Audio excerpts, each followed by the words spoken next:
कहते हैं कि साधारण लोगों का सिर्फ जन्म ही महत्वपूर्ण होता है, लेकिन असाधारण लोगों की मृत्यु भी महत्वपूर्ण होती है।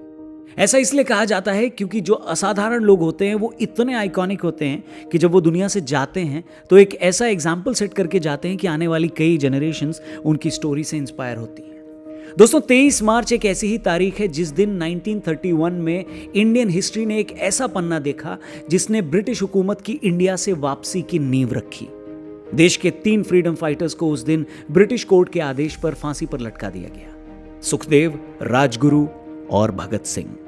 23 साल के भगत सिंह को दर्जा मिला हिंदुस्तान के शहीद आजम का। आज हम आपको बताएंगे वो 3 बड़ी बातें जिसके कारण पूरा भारत भगत सिंह को आज भी शहीद आजम मानता है और इस दुनिया के रहने तक मानता रहेगा। सबसे पहले आपको सबसे बड़ी बात बताता हूं। 23 साल की उम्र तक आते आते भगत सिंह ने दुनिया भर का लिटरेचर पढ़ लिया था।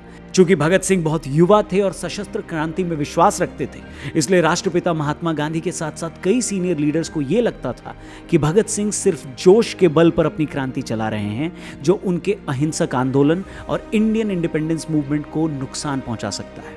लेकिन भगत सिंह के जोश और उनके आर्म्ड रेवोल्यूशन के पीछे उनकी डीप स्टडी की बहुत स्ट्रांग बैकिंग थी। भगत सिंह जी पढ़ने के बहुत शौकीन थे। 23 साल की उम्र में ही उन्होंने world religion, world history, international conflicts, war history, democracy, liberalism, communism, nationalism वगैरह से जुड़ी बहुत सारी किताबों को पढ़ लिया था और न सिर्फ पढ़ा था बल्कि उनको निचोड़कर अपना एक लाइन ऑफ एक्शन भी बनाया था। उनका मानना था कि दुनिया के बड़े से बड़े स्कूल ऑफ थॉट ने अपने अपने समय की सिचुएशन के हिसाब से अपनी स्ट्रैटेजी बनाई, इसलिए कोई भी रास्ता आखिरी नहीं है। उनकी स्टडी ने उन्हें सिखाया कि उस समय की सिचुएशन के हिसाब से उन्हें कितने % लाला लाजपत राय बनना है, कितने % गांधी बनना है, कितने % शिवाजी बनना है और कितने % लेनिन बनना है। जब उन्हें फांसी के तख्त के लिए बुलाया गया तब भी वो किताब ही पढ़ रहे थे। पढ़ने की उनकी इस आदत ने उन्हें भारत के वीर क्रांतिकारियों के बीच भी एक अलग स्थान दिलवाया। दूसरी बड़ी चीज जो भगत सिंह को शहीद आजम भगत सिंह बनाती है वो है उनकी हिम्मत। भगत सिंह को उनके क्रांतिकारी साथी एक लीडर फिगर की तरह देखते थे। एक लीडर के लिए उसकी हिम्मत सबसे मजबूत हथियार होती है, क्योंकि उसकी हिम्मत को देखकर उसके पीछे खड़ी पूरी फौज मोटिवेट होती है। एक मजबूत और क्रूअल शासन के खिलाफ बगावत करना अपने आप में ही हिम्मत का ऐलान करता है। भगत सिंह ने अपने किसी भी मिशन को पर्दे के पीछे रहकर नहीं बल्कि आगे से लीड किया। जिन बहरों को बगावत की आवाज सुनाने के लिए उन्होंने खुद जाकर बम फेंके, उस असेंबली में वो चाहते तो क्रांतिकारी दल के अपने किसी और साथी को भेज सकते थे, लेकिन उन्होंने इस मिशन को खुद ही लीड किया। साहस का कोई भी ऐसा माइलस्टोन नहीं था जो भगत सिंह ने न छुआ हो। डॉक्यूमेंट्स बताते हैं कि फांसी की सजा सुनाए जाने और फांसी होने के बीच उनका वजन कई किलो बढ़ गया था, जबकि मेडिकल साइंस ये कहता है कि ऐसी सिचुएशन में कोई भी कैदी इतने स्ट्रेस और डिप्रेशन में आ जाता है कि उसका वजन तेजी से गिरने लगता है। उनकी वीरता और उनके साहस की कई कहानियां उनके फेलो फ्रीडम फाइटर्स ने लिखी और सुनाई हैं। और अब आपको बताते हैं भगत सिंह की तीसरी सबसे बड़ी क्वालिटी, और वो क्वालिटी है उनका डिटर्मिनेशन यानी दृढ़ निश्चय। जिस जलियांवाला बाग हत्याकांड को देखकर क्रांतिकारी ऊधम सिंह जी ने यह प्रण लिया था कि वो इस मैसेकर के लिए जिम्मेदार लोगों को मारकर ही इसका बदला लेंगे, उसी जलियांवाला बाग की कहानी ने भगत सिंह को अंदर तक हिला दिया और उनके अंदर क्रांति का पहला बीज डाला। उस समय 12 साल के रहे भगत सिंह ने अंग्रेजों के खिलाफ जो दृढ़ निश्चय अपने अंदर भरा वो उनके अंदर 23 मार्च 1931 तक रहा।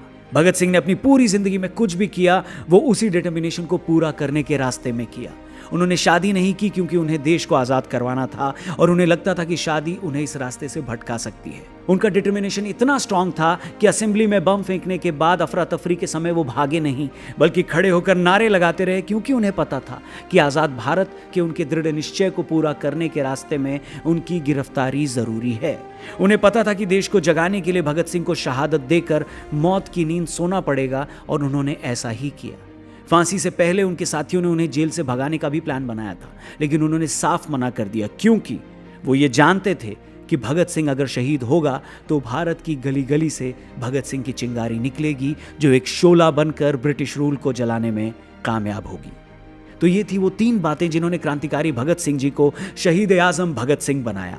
आज उनके बलिदान दिवस पर कुछ पंक्तियां मैं आप तक पहुंचाना चाहता हूं। अगर आपको ये लाइनें, ये पंक्तियां पसंद आएं तो इसे जरूर शेयर करिएगा। कि वतन की आंख में आंसू जो छलके दर्द के कारण, तो फिर बेटे की आंखों में बगावत खुद ही दिखती है। कलम कागज ने कब लिखे हैं ये बलिदान के किस्से, शहादत की कहानी तो शहादत खुद ही लिखती है। जियाले जो वतन पर जान देने को रहें तैयार, वो जिंदाबाद रखते हैं और जिंदाबाद रहते हैं।